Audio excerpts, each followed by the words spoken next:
We see the average Japanese salaryman who works all day and has no social life to speak of.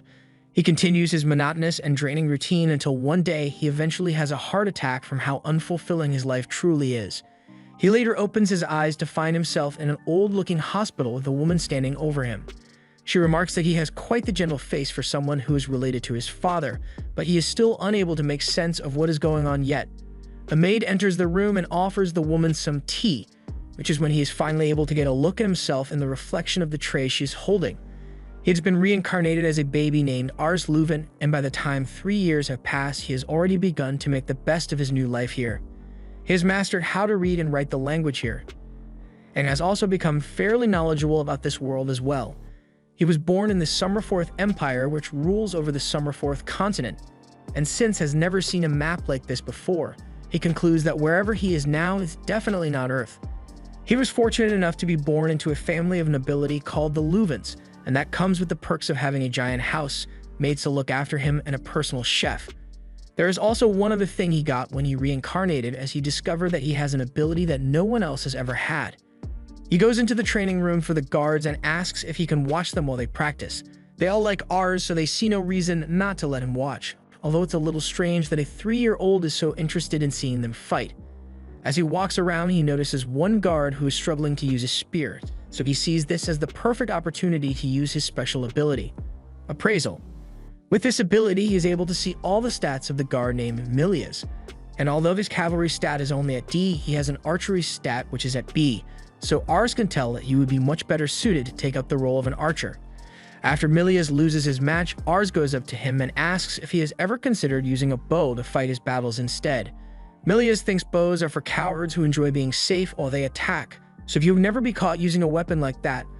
But Ars insists that he thinks Milias would be a really good archer if he tried it out.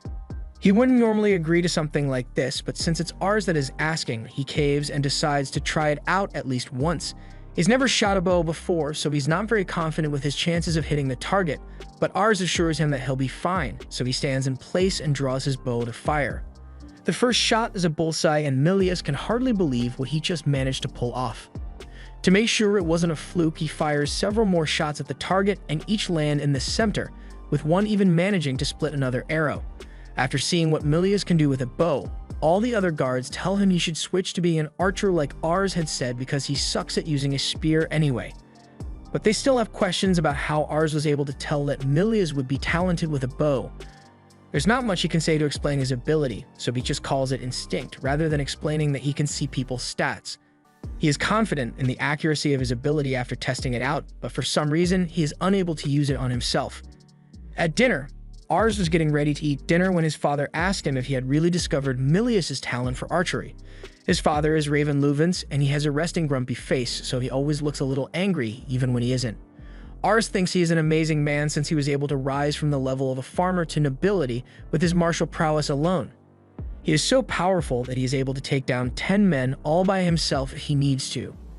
He tells Ars to hone this instinct for finding other people's talent since he will one day take over as the lord of this land, and when he does, the ability to discern the talents of the people around him will be incredibly valuable. He gives his plate of food to Ars as a kind gesture, telling him that he wants Ars to grow up fast. Ever since that day, Ars has spent a lot of time reading up on the Empire, and that led him to realize that he is gonna be screwed if he doesn't change things soon. The rulers of Summerforth are corrupt, and because of this, the peasants are revolting all over the kingdom. If things go on like this, the Empire may fall, leading to widespread wars, and as the future lord of this place, he will be required to lead his men into battle, but he doesn't have the confidence to say that he could be successful in a war. He decides that he needs to prepare himself for such a disaster by gathering talented people to help him when that day comes. He heads out into the streets of the city and begins using appraisal to scan the people for anyone who has some kind of talent. However, even after searching for a long time and wearing out his eyes in the process, he still hasn't found anyone useful yet. Just then, he sees a kid being kicked out of a store and refused service by an old lady. Everyone sees this happen, but they are all racist as well, so they don't want to bother helping a Malkin. Malkin are people who came to Summerforth from across the sea, and they are usually brought in as slaves, so people think low of them. Ars isn't going to just watch him be ostracized by the people, so he walks up to him and offers a loaf of bread, which he had on hand. The boy is hesitant at first, But he accepts the bread, and Ars then uses appraisal on him, which leads him to discover that Reitz is stacked when it comes to stats. His stats are on par with some of the greatest people in the world, so if he has the opportunity to grow, he will become a force to be reckoned with. After finishing the bread, Reitz thanks Ars once more for his kindness and walks off. But Ars doesn't want to let such a talented person slip away from him, so he follows him until they both end up in a dark alley.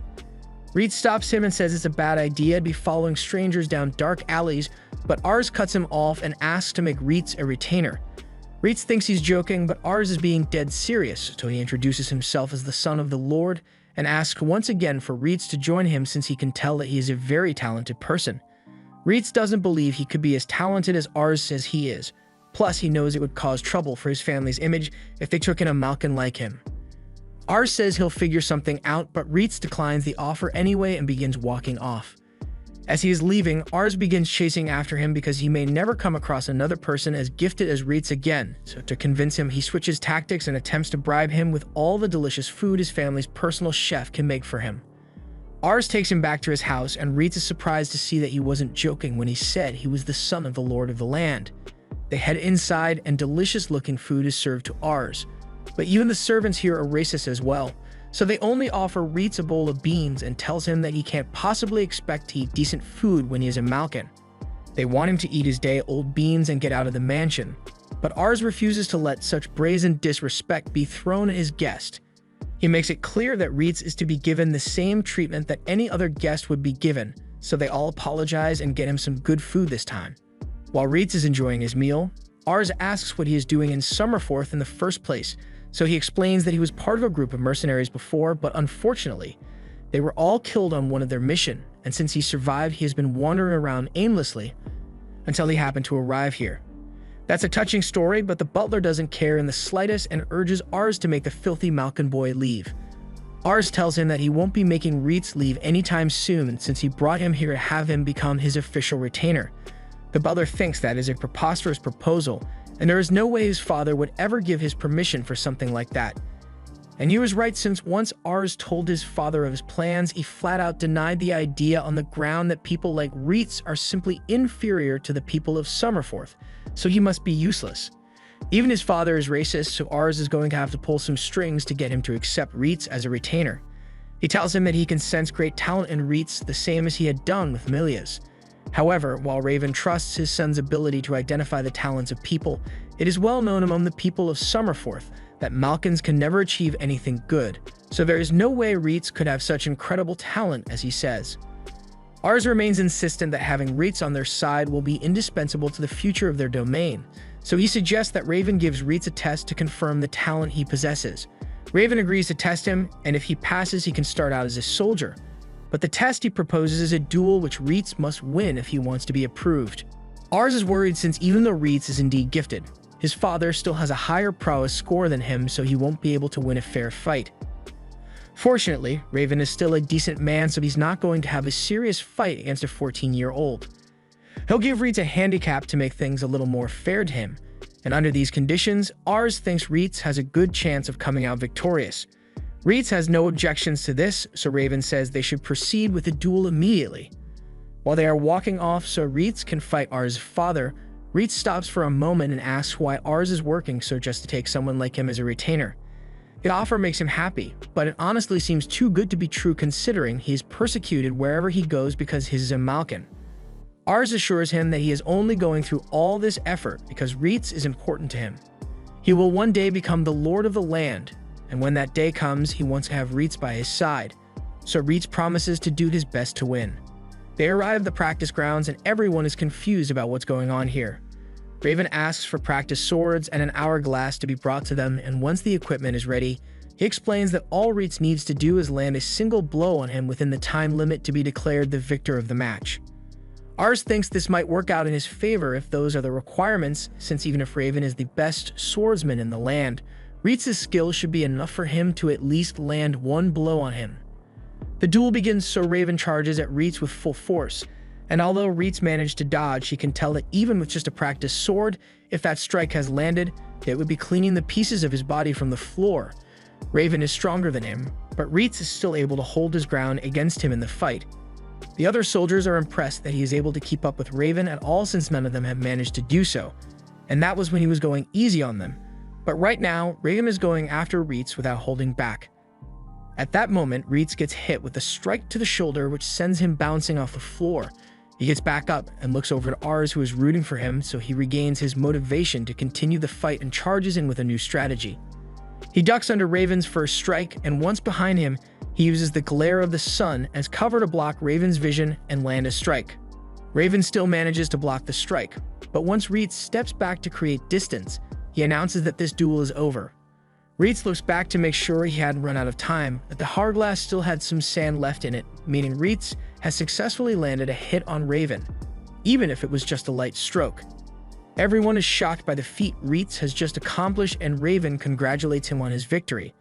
He admits that Ars was right when he said that Reitz had an amazing talent, and after seeing it for himself, he is sure he may become a top-class swordsman in the future. Ars also has a bright future ahead of him if he was able to find such talent so easily. He had been worried about how Ars would handle the chaos in the world right now when the time came, but it looks like he has nothing to fear. Ars may even manage to become the new emperor of the land, but that's a little ambitious for the lord of such a small village. Reitz has also become quite popular among the soldiers, now that they have seen what he can do, and a little while later, Ars goes to see if Reitz has adjusted to his new life here. He is dressed in his new uniform as he has decided to take on servant duties as well, since he wishes to help out as much as possible. He also expresses his immense gratitude to Ars for saving him from a life on the streets, and to repay that debt, he will stand by his side from now on. After a few months of Reitz being a part of the household, and he has been adapting to it quite nicely. For the most part, he has been staying by Ars' side, rather than partaking in battles. And with all the tutoring he has had, he has become one of the most knowledgeable people in the whole house, so both the people of the town and the house have come to accept him as one of them. This is further emphasized when Ars hears a couple of maids talking about how handsome and hardworking Reitz is. Reitz soon approaches Ars because they have a scheduled lesson together, so Ars happily puts down his book and joins him as Reitz goes on to explain the history of the Summerforth Empire. It was once composed of 7 individual nations, but of those nations, Ansel took advantage of its strategic position to conduct trade operations with all the other kingdoms. Eventually, Ansel invaded and conquered the neighboring kingdom, having the entire continent under the control of Ansel's king, Anathus Bidoras. The continent was later renamed the Summerforth Empire, and all this happened 200 years ago, but now the Summerforth Empire is in dire straits. The acting king, Bidoras VIII, is only 8 years old, so all the power is actually held by his retainers, who are more concerned with gathering wealth and power for themselves than with the longevity of the empire. With the current power system, people have begun to lose faith in the empire, and revolts have been popping up left and right as a result. For these reasons, several provinces made the decision to ditch the whole loyalty to the crown thing and instead focus on keeping themselves afloat. Right now, they are just a minor problem, but Ars' father is already being dispatched to deal with them. So one day they may be a serious threat, and Ars needs to be prepared for that. He asks Reitz if he has any idea where Ground Zero would be if a major revolt were to happen. So he points to the Mission province as a likely spot. Their ruler is currently old and in poor health, so once he's out of the picture, all hell is going to break loose. He has 2 sons who could take his place, and normally it would be the oldest, but the youngest is actually better suited for it than him. This will most certainly lead to a war, since both brothers want to inherit the position, and Ars wants to know who Raven would choose to follow if that ends up happening. From what Reitz knows, Raven believes it is the older brother's right to succeed their father. Ars is worried, since if his father ends up on the losing side of the conflict, then things could end up going really badly. Although while Ars is nervous, Reitz sees this as a good opportunity to rise up in the world for Raven. After all, a good showing in a major conflict will be a great addition to his accomplishments, so Reitz suggests they try to prepare for the occasion in order to make the outcome more certain. To do that, they are going to need to find more talented people, so Ars and Reitz prepare to head into town. As they leave, they spot Raven, who has been training far more frequently in preparation for the looming war.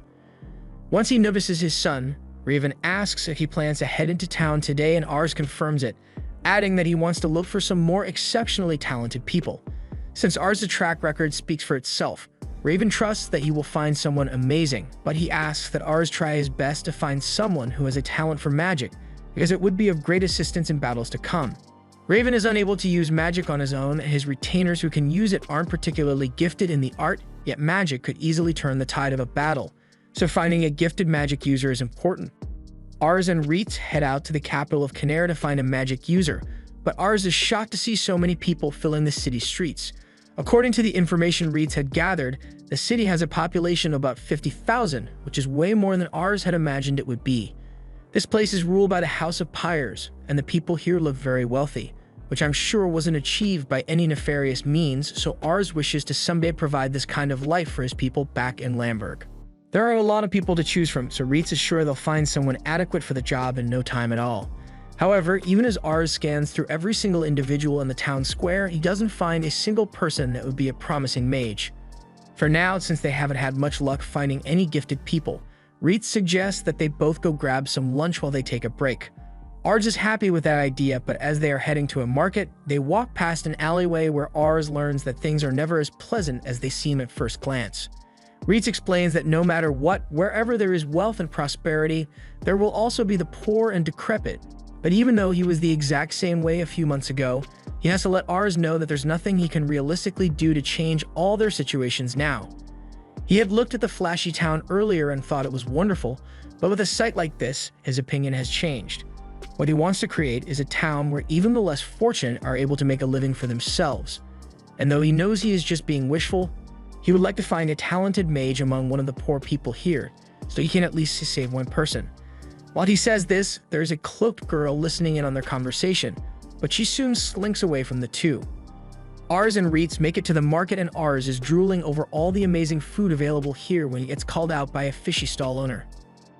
He offers Ars the chance to buy a dragon egg from the northern region and have his very own pet dragon, which he is very excited to hear since he didn't even know dragons existed in this world till just now. He really wants a pet dragon, so he reaches into his bag and says he'll buy 3.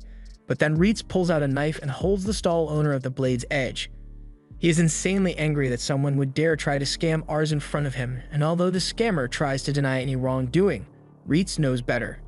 Trade with the northern region was frozen last year, so the only way he could actually get dragon eggs was if he illegally smuggled them in.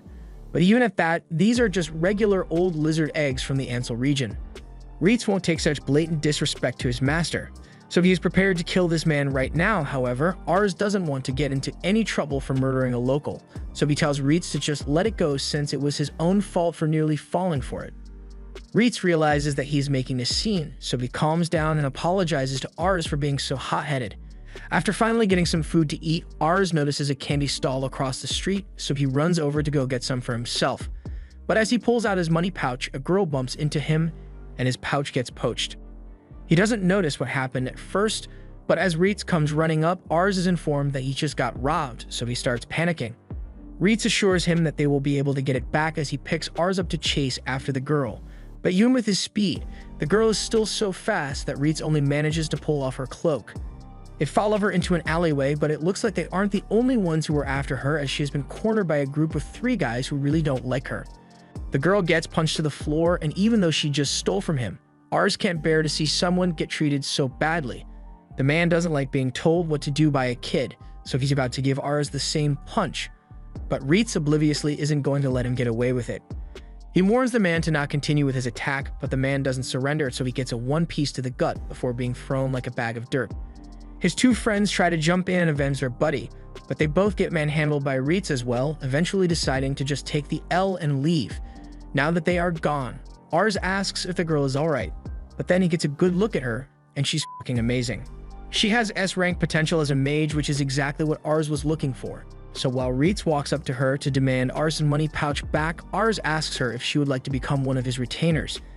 This shocks both the girl and Reitz since they can't believe he would hire someone who just stole from him, but Ars is serious about it since he can see her immense aptitude for magic. The girl answers coldly, saying she would rather die than serve a child like Ars, and when asked why she gave such a strong refusal, she says that there are just some things she can't stand. And Ars is one of them. Besides, she says she has never used magic before, so there's no way she could be as adept as Ars is claiming. Ars tries to convince her by saying he can tell that she would be great at magic. She looks broke and smelly, so the offer of a job and a home should be really appealing to her. However, she gets offended and thinks Ars is looking down on her since he has been living the easy life since the day he was born. She has no interest in becoming the pawn of some noble who is only interested in protecting their lifestyle, but Ars says he is not like that. He wants to create a world where people like her can have stable lifestyles and earn a decent income without having to steal. His ideals are great and all, but promises are cheap, and the people here don't have the luxury of waiting for this someday to come because they are worried about what they'll eat today. So her answer is still no. Reitz can't make her change her mind, but he hasn't forgotten about the money pouch she stole, so he demands that she return it once more, which she does without putting up a fight. Ars still hasn't given up, so he tries to keep the conversation going by asking who those guys that were after her are. She explains that a while ago she got caught stealing from a noble, so she ended up getting sold to a slave trader as punishment. She managed to escape, but the slave trader sent those guys after her because she would be sold for a high price on the market. If that's the case, then Ars asks why she is still in this town, all since it would be much smarter to ditch this place and get as far away as possible so the slave trader doesn't catch her. She responds that she can't just leave this place because she's got people here whom she cares for. At that same moment, a bunch of kids come running to her. They have been worried sick for the past 2 days since they didn't know what happened to her. These kids are all orphans with no one to turn to, so the girl took it upon herself to take care of them, and that means she can't leave them behind. Ars understands the situation now, so he won't try to recruit the girl anymore, but he still wants to help their situation, so he offers her his money to keep them going for a while. She still thinks he is just trying to act like a good person. But since he did offer, she's not going to turn down free money. She takes the money and leaves with the kids, but Ars is left with a lot to think about after what he has seen. Later on, Ars sits outside his hotel room late into the night and thinks about the whole thing until Reitz comes to tell him to get inside before he catches a cold. He sees that Ars is still upset about his encounter with the girl, but he can understand how she felt at the time. Most nobles aren't exactly great people, so it is never a good idea to blindly trust what one says at first, but he assures Ars that he isn't one of the bad nobles since he actually wants to help people. Still, Ars gets the feeling the girl may have been right about him taking his privileged lifestyle for granted with him, making such a grandiose claim of bringing a better quality of life to the poor people. He honestly hadn't thought it through much, so he needs to do some reflecting on himself. Just then, Ars' self-reflection is interrupted as he sees those kids from before running down the street, and they are in a panic because Charlotte, the girl from before, has been caught by the slave traders.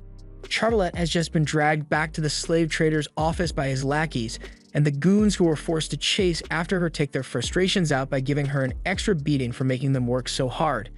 Even while she's getting kicked over and over, Charlotte doesn't cry or fight back because she has more or less accepted her fate. The slave trader tells the goons to lay off beating her because he's got a buyer willing to pay big bucks for her, and the dude's a real pervert, so he wants Charlotte's face in good condition.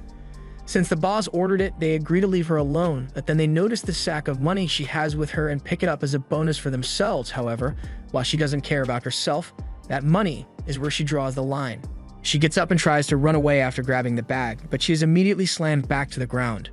The slave trader tries to convince her to give up on running away since even if she did manage to escape, she would just end up going back to the life of misery on the streets, so she should just accept that she has lost and become some random guy's slave. Just when all hope seemed lost, a loud crash is heard as Reitz bursts through the front door with his gloves ready to pound some faces in. The goons recognize him as the same guy from earlier, but they seem to have forgotten how badly they were beaten.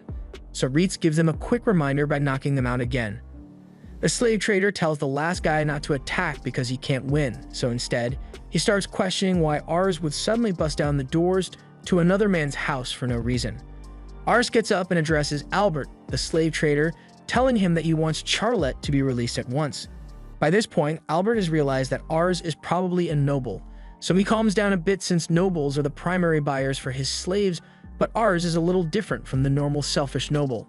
Charlotte tries to stop Ars and tells him to stay out of this since he has no reason to put himself in danger for her sake, but he doesn't need a reason to do the right thing. Since he met her, he had been wondering why she always had that blank look on her face, and now he knows why. It's because her ambition stat is stuck at a 1. Albert has no idea what Ars is talking about, so Ars explains that ambition is what drives a person to keep improving themselves and aim for greater heights, and with hers being stuck at only 1, she's totally given up on all aspirations for the future. Albert laughs, saying it's obvious she would give up on her future since she's only a slave now, but Ars doesn't see what's so funny about it and gets angry over it. As Charlotte watches Ars get angry for her sake, she is sent into a flashback of the moment when she first lost hope for her life.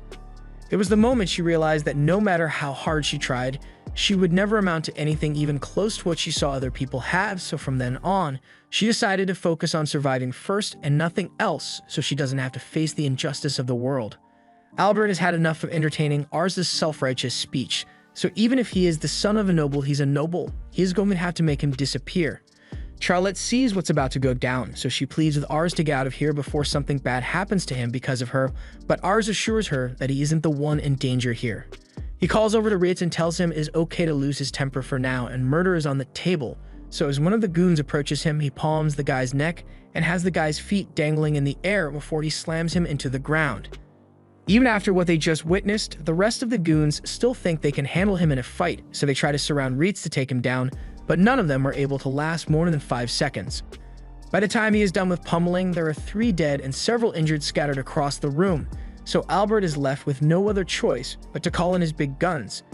He yells for someone to get down here, and this huge guy starts coming down the stairs while complaining that they are interrupting his booze time. Charlotte is getting nervous because the guy is absolutely huge, and Albert's confidence is restored because his secret weapon is here to save him. This guy was an infantry captain in the army, although they kicked him out for bad behavior.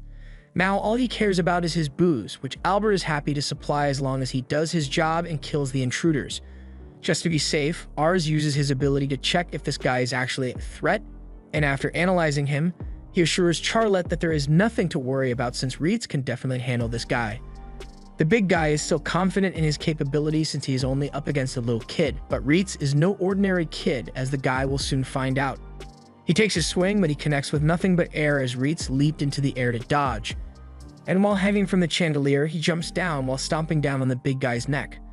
After the guy gets back up, Ritz gives him a nasty uppercut to take him out of the picture entirely, and Charlotte is left wondering who Ars and Ritz really are.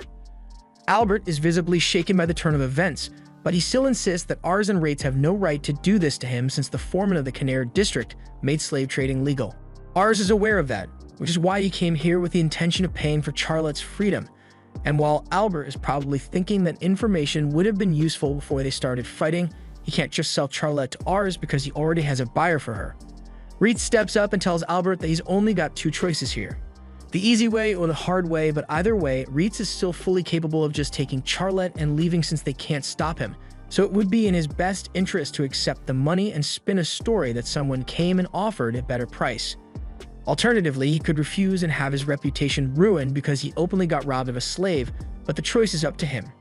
Given the options he has, Albert is forced to concede and agrees to let them take Charlotte, so Ars and Ritz both turn back to Charlotte, and since everything is finally settled, Ars stretches out his hand to Charlotte, saying they should probably get back to her friends since they are worried sick about her.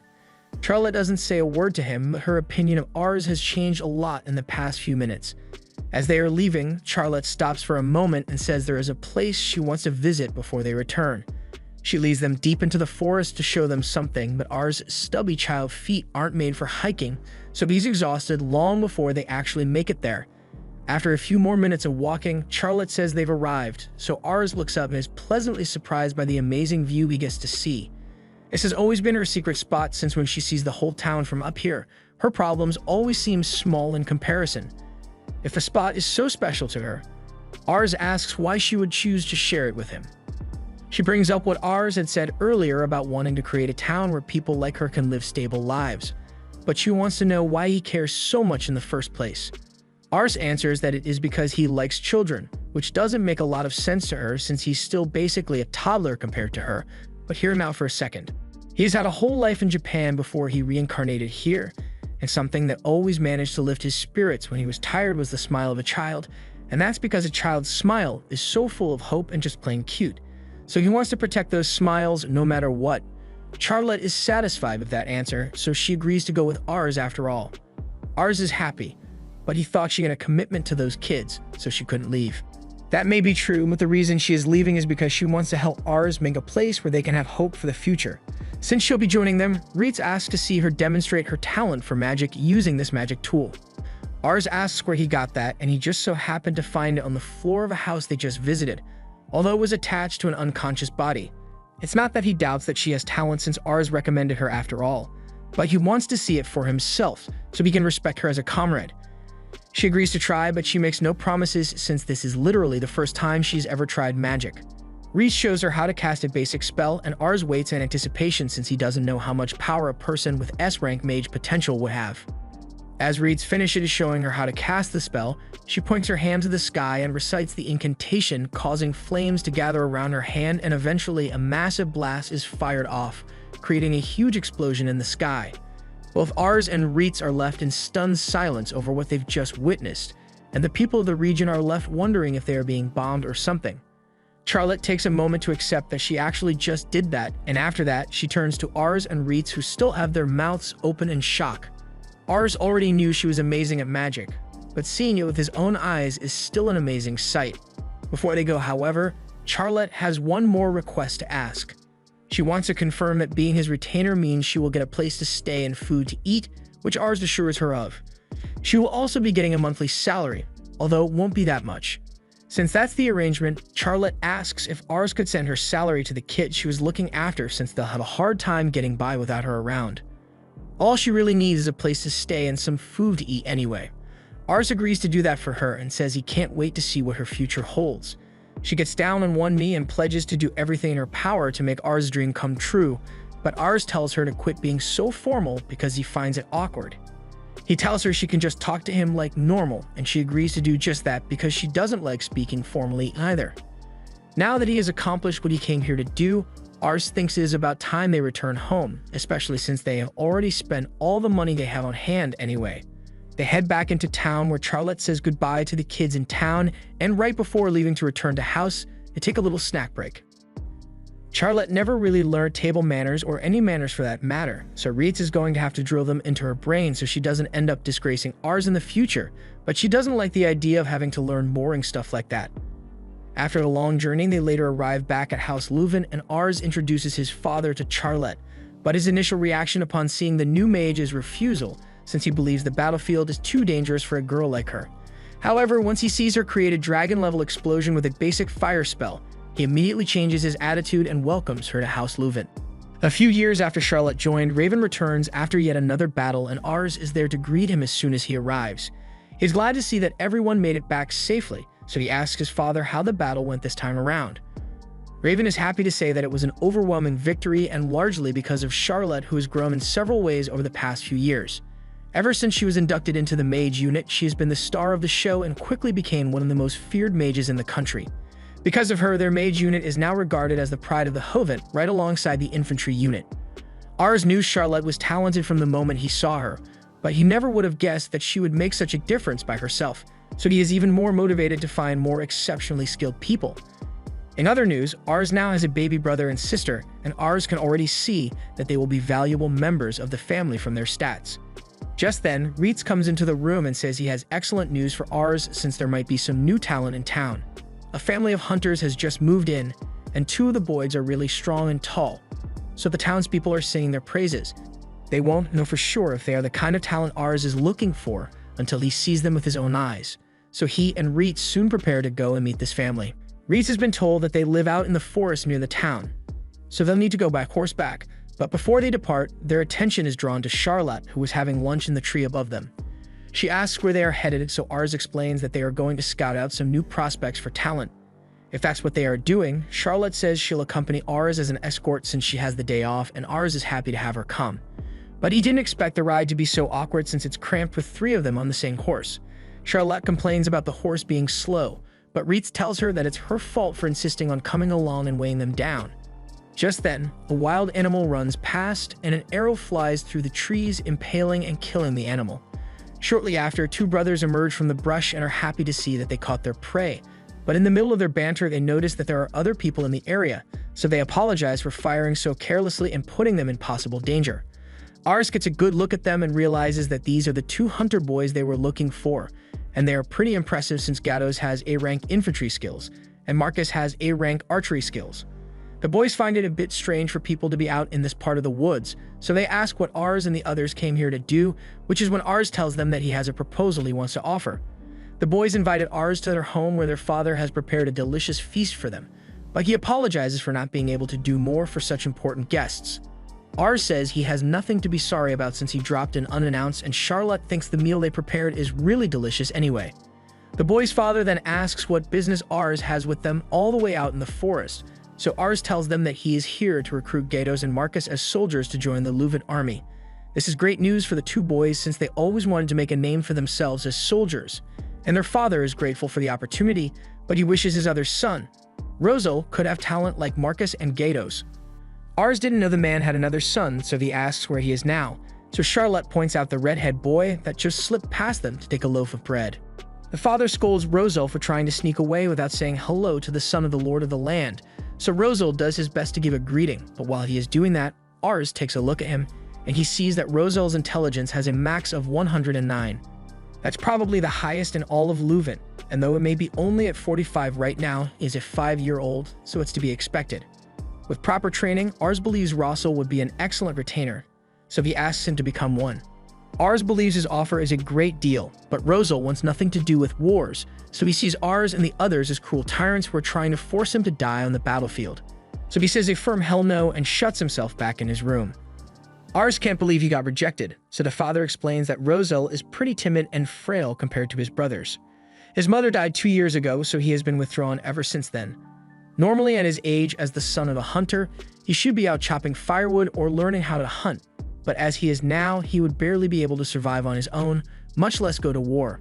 Ars explains that he doesn't want Rosal to become a soldier because that's not what he is suited for. The talent he possesses is one that would make him an excellent strategist, and now that he thinks about it, the father had noticed that Rosal has always been rather clever. Ars wants to ask him one more time to become a retainer, so he enters Rosal's room, but he only ends up scaring him even more than before. Ars apologizes for startling him, but then he notices that Rosal was reading a book, so he asks if he enjoys reading. Rosal confirms his love for reading, although this is the only book they have and his mother used to read it to him before she passed away. Ars feels bad for Rosal, so he asks him if he would like to come to the library in his house and take some books. Rosal is excited to hear this at first, but he doesn't trust Ars' intentions and thinks he is going to try and force him into the army as payment for the books he uses.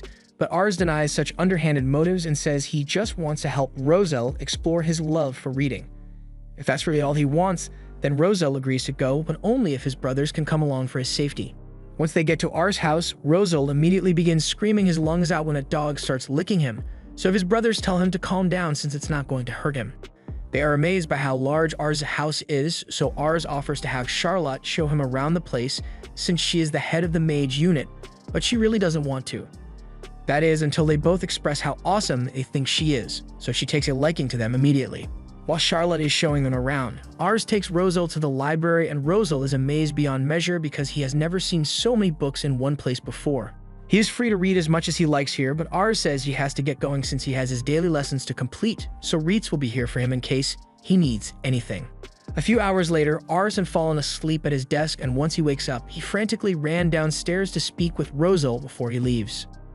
He makes his way to the library and asks Reitz if Rosal is still here, but Rosal is passed out on the floor since he exhausted himself trying to read as much as possible. Reitz is impressed with what Rosal is capable of since he read and understand concepts he had never heard of almost immediately.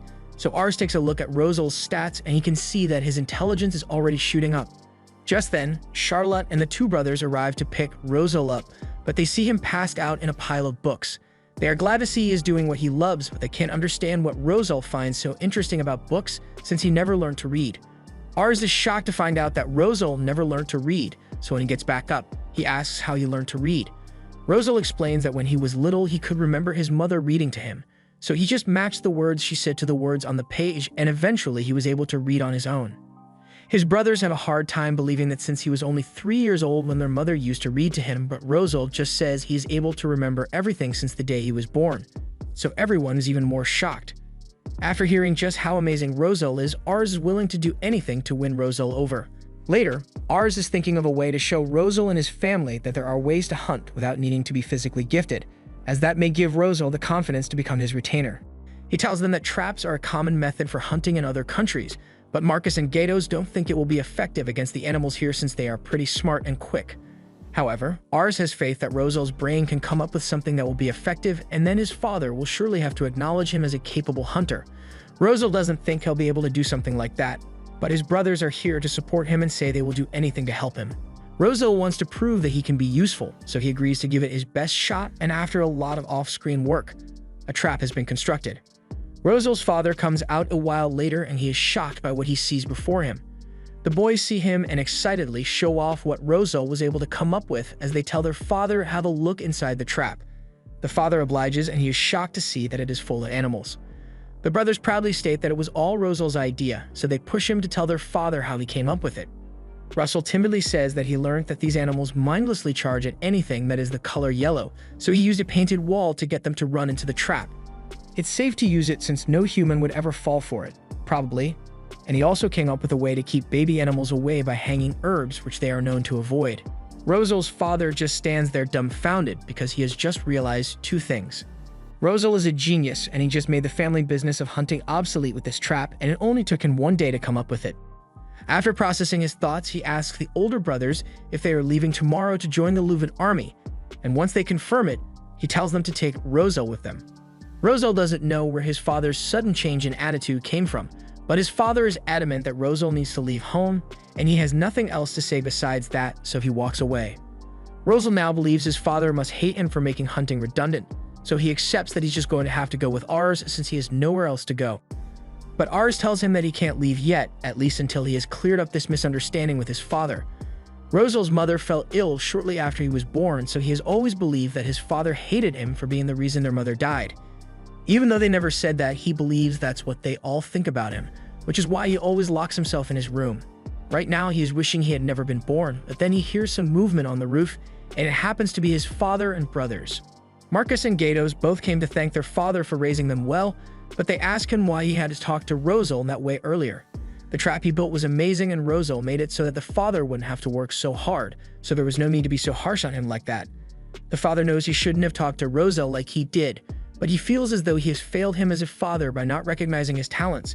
He would only focus on what Rosel couldn't do, but Rosel is really kind, so even though he was never acknowledged, he is still concerned about helping a failure of a father like him rather than pursuing his calling. So the only way he could think of to get Rosel to leave was to make him resent him as a father. The next day, Ars arrives to escort the brothers back to the manor, and Rosel seems really determined to go with him. So his father believes that he must hate him after all and doesn't bother trying to say goodbye so Rosel can go live a better life without regrets. However, Rosel turns back to him and says he could never hate him no matter what. Rosel admits that he has been useless to the family until now, so the reason he is going with Ars is so that he can learn all kinds of things so he can be useful. And once he has done that, he wants to come back and live with his father. His father is brought to tears after hearing that Rosel still loves him, so they take a moment to say their heartfelt goodbyes to one another. Marcus and Gagos thank Ars for convincing Rosel to stay and giving him the chance to reconcile with his father before becoming his retainer, but Ars never really cared if Rosel joined him or not. He just wanted to see him happy, because at the end of the day, he may be amazing talent, but he is also one of Ars' people. Sometime later, Raven falls ill, and Ars is sitting with him at his bedside and pleading with him not to go on the next mission in his current state. Unfortunately, Raven is obligated to go because, with the current state of things in the world, there is simply no other choice. The governor of Mission had passed away recently, and in his will, he named his younger son as the one to inherit the throne. However, as expected, the older brother could not accept his father's will. He claimed that the documents were forged and thus began a civil war with his brother. Although the majority of people had thought of the older brother as an incompetent fool, he had managed to make a name for himself through several battle victories, so in turn, he managed to garner the support of a decent amount of retainers in his quest for power. And due to the ensuing civil war, the neighboring country of Seats decided to take advantage and invade while the country of Mission is divided among themselves. This will mean another battle needs to be fought, but Raven tells Ars to stop worrying about it because he has got more pressing matters to attend to, like the fact that his wife will be arriving here shortly. Ars is understandably shocked because this is the first time he's hearing anything about him getting married, but I guess Raven just forgot to mention it. He pulls out a letter he received earlier from the girl in question, and upon receiving it, Ars immediately runs to his retainers to tell them the bad news. Upon hearing that Ars has a betrothed, they are all equally as shocked as him. This is the first he has heard anything about her, and a maid comes in to tell him that his soon-to-be wife is outside already, so he has literally no time to prepare. He heads outside to meet her as the carriage pulls up, but he's nervous as hell since even in his past life, he never had a girlfriend. And now he's just meant to handle a wife out of nowhere.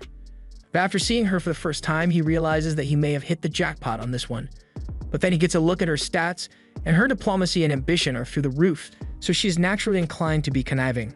He is immediately put on guard because she may just be putting on a nice act to make a good impression on him, and for all he knows, she may be here to dispose of him since his father is currently ill. He mustn't let himself fall for her charms, but that's not going to be an easy task since she is really pulling at his heartstrings. After snapping out of it, he offers to show her around the estate. But as they walk in, Lucia's butler sees Reitz for the first time and he still has a few racist tendencies, so he is shocked that they have someone like him here. However, Licia will not stand for such rude comments and certainly not directed to someone her future husband trusts with his life. She tells Jan to apologize for his statements immediately, which he does, and Ars's opinion of Licia improves a little. As she is shown around the estate and meets all the people who work here, she has nothing but good things to say about everyone here. And while she and Ars are sharing a meal together, she talks about how delicious the meat in the food is, which gets Ars to start explaining the whole story behind how they came up with a new trap system. But in his excitement, he failed to notice that he had a little sauce on his cheek, so he gets embarrassed when she points it out. Ars must admit to himself that Licia is a master at communication if she is able to keep a conversation going with him, and in addition, she is quick-witted and more beautiful than anyone he has ever seen before. If he hadn't seen her stats, he would have been head over heels for her by now. But that aside, Licia continues the conversation by mentioning that she got to see a little bit of Lambert while she was on her way here, and she is truly delighted by how lively it is. Ars agrees with her and says he would have personally shown her around town had the weather been more favorable, but Licia tells him that she doesn't think that's going to be a problem since the rain isn't going to last long. A few moments later, the rain clears up just as she had said it would, and Ars is utterly amazed, so he asks if she has the ability to control the weather or something. She tells him that it's nothing as special as weather powers, but rather, she just watched the clouds on her way here, and she was able to tell that the rain wouldn't last long from how the clouds moved. And since the sky is clear again, Ars will be able to show her around town after all. Meanwhile, outside the door, Rosal and Charlotte are spying on Ars's lunch date, and Charlotte asks Rosal what he thinks about Licia, and from what he can tell, she is the very definition of an ideal wife. But you would be lying if you said she didn't seem a little scary. Charlotte was thinking the exact same thing, but that's mainly because she is jealous of her. Ars and Licia head out into town, and he introduces her to the people as his future wife, so they are all excited and plan to throw a celebration for him. However, close by, there is an argument going on between two men, so Ars and Licia rush over to see what's going on. The reason for the disagreement is that a furniture maker says he placed an order for fire Maggie stones, but the seller brought sound Maggie stones, and they are now arguing over whose fault this is. Since he is going to be the future lord of the land, Ars thinks he should try to do something about this dispute, but he can't afford to fail since one slip up here would show weakness, and he can't let Licia see any signs of weakness from him until he has made sure of her intentions. Just then, Charlotte and Rosal show up, and Charlotte asks if Ars would like her to settle it, since one hit from her magic should be enough to put an end to their quarrels as well as their lives. Licia is against the idea, so she states her disapproval, but then she mentions how much of a fan she is of Charlotte since she is widely renowned as the most famous in the land. All that praise was enough to get Charlotte to like Licia in no time, so Licia then moves on to the next issue and asks Ars if he would be willing to let her settle the dispute. And if she manages to succeed in her attempt, she would like him to do her a favor. She then approaches the two men and gets their attention, so they'll stop fighting, at which point she introduces herself as Licia Plaid. Licia goes on to tell them that she may have a solution to their predicament, so she offers to buy the sound Maggie stones that they have, since they are rather rare in her region. And conversely, she also has a large number of flame Maggie stones in stock, so she can arrange for some to be sold to them at a reasonable rate. And after providing such a convenient solution, she tells them that this whole thing was Ars' idea, thereby giving him all the credit. The people begin thanking him for being such a huge help to them, but Ars has a request to make of them so that incidents like these don't happen in the future. He wants every business transaction to have a contract made so that the terms are as clear as possible. They agree to do that from now on, and Ars thanks Licia for the help in settling the dispute since things worked out perfectly, and now he's even more convinced of how amazing her diplomacy skills are. A while later, they are still walking through town, so Ars apologizes to her for making her move around so much, but she says it's fine since she managed to learn a lot from the tour. But now that they are alone, she asks if she can tell him what that favor she was talking about earlier was. Ars had already anticipated this, so he braces himself for any unreasonable demands she may make, but the only thing she wants from him is an honest answer. She asks him what kind of person he likes, and Ars is thrown for a loop since he can't figure out what Licia's intentions are.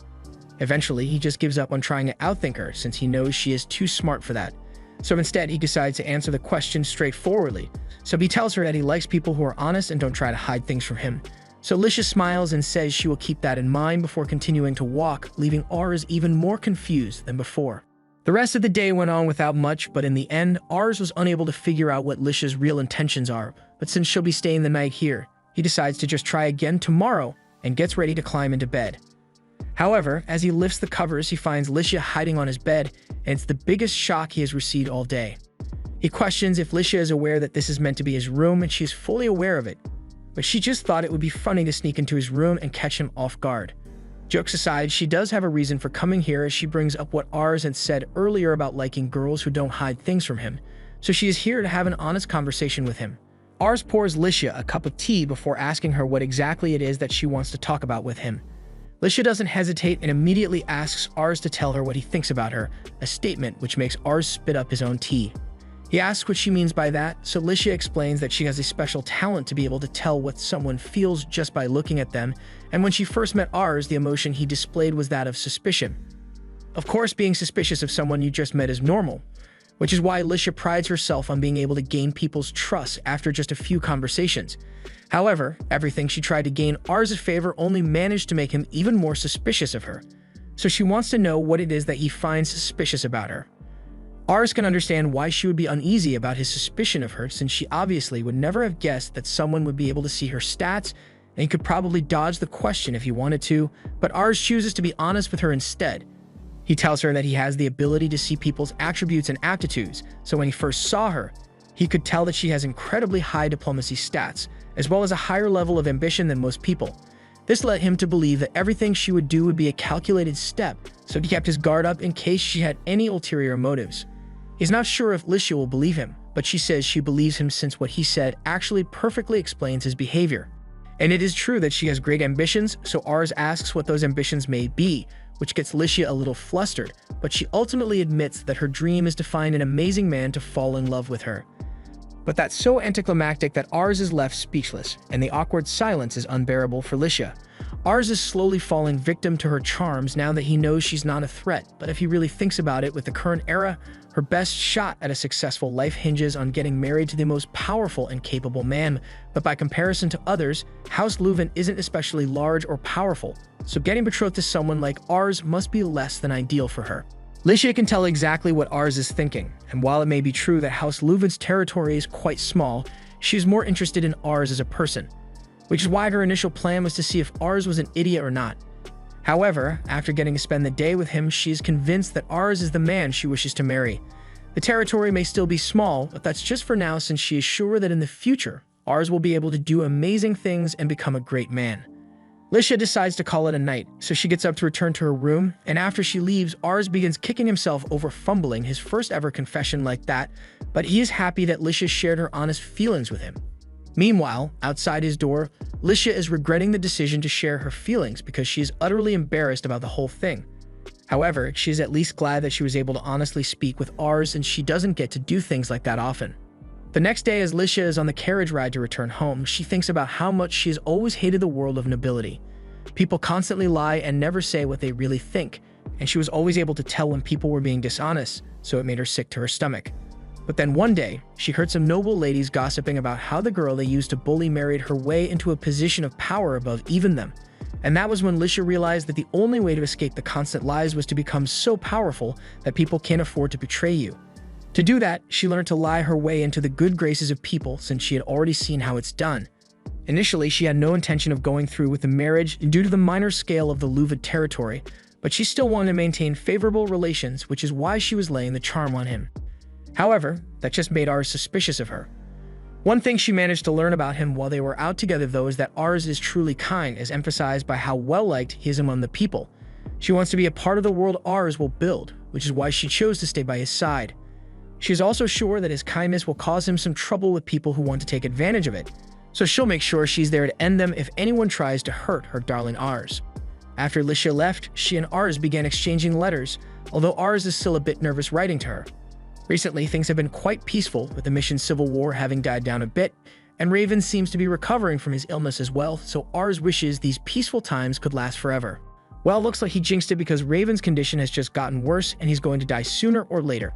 But Ars is yet to repay his father for everything he has done for him, so he prays for Raven to hang in there a little longer. Meanwhile, in Castle Encatraz, the governor was sitting in his dark throne room alone, with no guards anywhere nearby, and suddenly the door is opened by a man holding a knife in his hand. The governor immediately tries to get up and run, but unfortunately, his kingly robe gives him -10 mobility, so he falls over and the assassin takes the opportunity to run up to him and stabs his back. Tons of guards enter the room to surround the assassin and take him in for questioning, but the assassin already accomplished what he came for, so he yeets himself out the window and cracks his head open on the pavement like a coconut, so they'll never know who was behind this. A while later, the news of the assassination of the governor of missions reaches Raven, so he calls for a meeting with Ars and his retainers to discuss the situation. He asks Rosal what will happen now that the governor has been killed, and Rosal immediately knows there's going to be a terrible war soon. The governor's death will also cause the succession dispute to escalate to a great degree, and every district in Mission is going to have to side with either the elder brother Kurun or the younger brother Vasmark. The head of the Canare district, Lumiere, is likely going to side with Kurun, and when he does, Lambert is going to do the same. Raven expects to receive a summons letter pretty soon, so he asks Reitz to have the soldiers ready to move out at a moment's notice, and he also intends to prepare himself for the battle, but he can't even get himself out of bed right now due to his sickly condition. A while later, the summons letter indeed arrives and is asking Lambert to gather its forces for the upcoming war. Since Raven is still unable to participate, Reitz suggests that he and Charlotte could take the role of leaders and go in his place, but Ars is adamant that he must be the one to do it. Ars, Charlotte, and Reitz all stand at a cliff and look over the Canare district, where they are set to meet you Lord Lumiere, and Ars is a little worried about what kind of man he may turn out to be. They approach the castle gates and Ars introduces himself as the son of Raven Luvent, coming here in response to the summons from Lord Lumiere. The guard takes a look at the invitation and it looks like it is genuine, but he doubts that Ars is here to represent House Luvent since he is just a child. But then the guard recognizes Charlotte as the famous Lady of Flames and Reitz as the Reaper of Luvent, which makes Ars wonder what kind of atrocities Reitz must have committed on the battlefield to earn himself such a title. In any case, the guard no longer has any doubts about Ars' identity, so he leads them inside the castle where Ars is introduced to Lumiere's right-hand man, Menace Renard. Ars says it's a pleasure to meet him, and since Ars is the one who came, Menace assumes Raven must truly be ill and wishes for his full recovery. Ars takes a moment to scan Menace's stats, and his average is pretty high as he is literally good at everything. Menace mentions how he has heard of the achievements of his companions, and he immediately makes them an offer to come work here instead, but Charlotte and Reitz have both already sworn their loyalty to the House of Luvent, and while Menace is disappointed that they declined his offer, he can understand their commitment to Luvent. With introductions aside, he leads Ars to the meeting room where the other leaders are waiting, and Ars is a little nervous, but he enters the room and boldly introduces himself as Ars Luvent, representing Raven Luvent. He then takes his seat, but his nervousness hasn't died down one bit since no one has said a word yet. The first to break the silence is Kral Orslo, who used to visit Raven and play with Ars not to be so nervous, and even offers him some cookies. Meanwhile, the other guy is staring daggers at Ars, and he has no idea why. Just when he was about to try and smooth things over with him, the main doors swing open, and the headman of Canare walks in. Lumiere pyres. Lumiere thanks all of them for coming to meet him, and as he sits down, Ars scans his stats, and it's about what one could expect from the headman of a district. His prowess is really high, but nothing else is really remarkable. Although now that Ars looks a little closer, Means makes up for a lot of the skills that Lumiere lacks, so combined, they can make the best decisions for the country. Lumiere apologizes for calling them her on such short notice, but he wanted them to hear what he has to say in person. The assassination of the governor will no doubt lead to an all-out war, and in the struggle for succession, Lumiere intends to support the older brother to the end, and that won't change, so he asks if anyone here had any objections to his plans. Neither Kral nor Ars has anything to add to the meeting, so Lumiere brings the discussion to a close and tells them all of the rumors that Saltz may try to use this opportunity to launch another attack on them, so he wants all of their troops to be ready in case that happens. Now that the meeting is over, the others are already planning out ways to keep their troops prepared, and Ars is totally exhausted because he has never felt so nervous in his life before. While he is still lying there stretched out across the table, he gets called by Lord Lumiere, so he immediately stands up to apologize for his rude behavior. Lumiere tells him that there is no need to apologize and that he had heard about Raven's condition, so he's happy to have Ars here in his place. Luvent is a fairly small domain, but recently, the strength it has demonstrated among its people is far greater than what one would expect. He is also glad that Ars is mature enough to act as his father's proxy even though he's only 11, so he has very high hopes for the future of House Luvent. The same goes for Charlotte and Reitz as well. So having said all he wanted to say, Lumiere takes his leave to make his own preparations. As he leaves, Ars and the others realize they have a lot to live up to, so Ars suggests that they start preparing as best they can for the impending battle, but before he can do that, he gets called again, but this time by the guy that was glaring at him earlier. The man says this is the first time they've spoken to each other, so he introduces himself as Hammond Plyde. In other words, he's Licia's father. He asks if Hammond needs anything from him, so Hammond mentions that Licia has been distraught lately, and that the cause is Ars lacks communication. He asks if he has been responding to Licia's letters on time, and he tries to, but when he was writing the last letter he was wanting to send to Licia, his father's sickness got worse and the governor was assassinated, so Ars didn't have much time to finish his letter. He apologizes and promises to write a letter to her as soon as he is back home. Hammond admits that Licia is usually so reserved and self-obsessed, but recently, she's begun to express her emotions more openly, and he believes that maybe because of Ars, so it is clear that she cares about him deeply. Licia has always been a bright and obedient girl, but he took her good behavior for granted and focused on military and state affairs instead of spending time with her, so he's sure she must have been very lonely. Especially since he knows there are a bunch of unsavory nobles around her, so he really wants her to find happiness, which is why he agreed to the betrothal. So he asks Ars to take good care of Licia, and Ars promises to do everything within his power to make her happy. Upon returning home, Ars tells Raven about everything Lumiere said at the meeting, and it is just as he had predicted, but he still has a few words for Ars about him going there without informing him. And those words are that he is proud of him. Afterwards, Ars gets around to writing a response letter to Licia and apologizes for not writing back sooner. He tells her of all the recent events and how he recently met her father, but with a war on the horizon, he has to do his best so he can win and protect Licia, just as he had promised Hammond.